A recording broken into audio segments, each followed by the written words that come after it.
अन्य आचार्यों द्वारा चैतन्य महाप्रभु के भक्ति भाव से प्रभावित होना। सूत जी ने कहा, शौनक, काशी में शंकर की पूजा में तत्पर राम शर्मा नामक एक विद्वान ब्राह्मण रहता था। शिवरात्रि के समय उन्होंने अविमुक्तेश्वर स्थान में एकाकी जागते हुए ध्यान पूर्वक शिव पंचाक्षर का जप किया।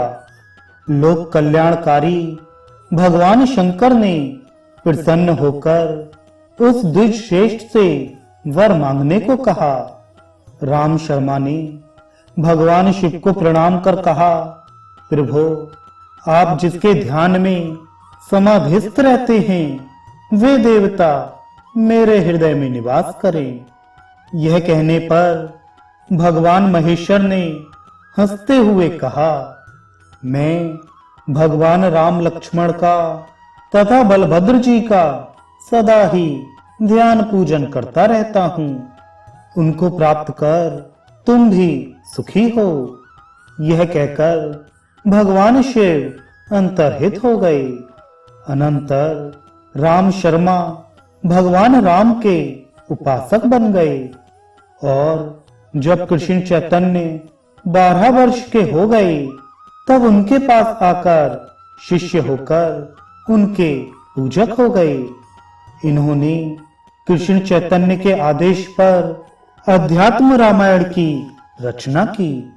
मुनि जीवानंद रूपानंद के साथ चैतन्य महाप्रभु के चरित्र को सुनकर शांतिपुरी में आया। 16 वर्ष वाले कृष्ण चैतन्य को उन दोनों ने नमस्कार कर उनका शिष्यत्व स्वीकार किया। जीवानंद ने शत संदर्भ ग्रंथ की रचना की।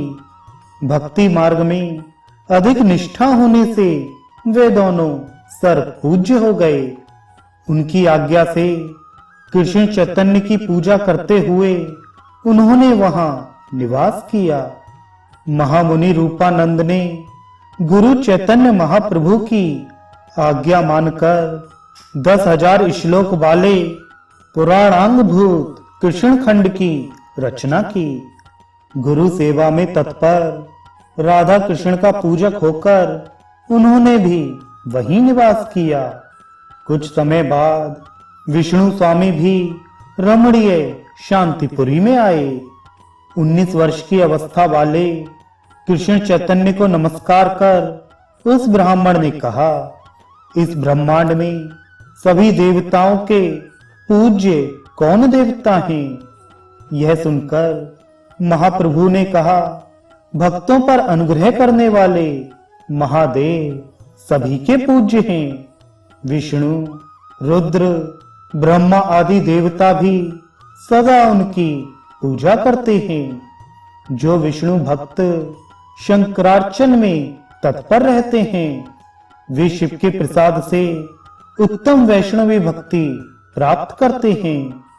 वैष्णव पुरुष होकर जो लोक कल्याणकारी शंकर की पूजा नहीं करता वह सच्चा वैष्णव नहीं है।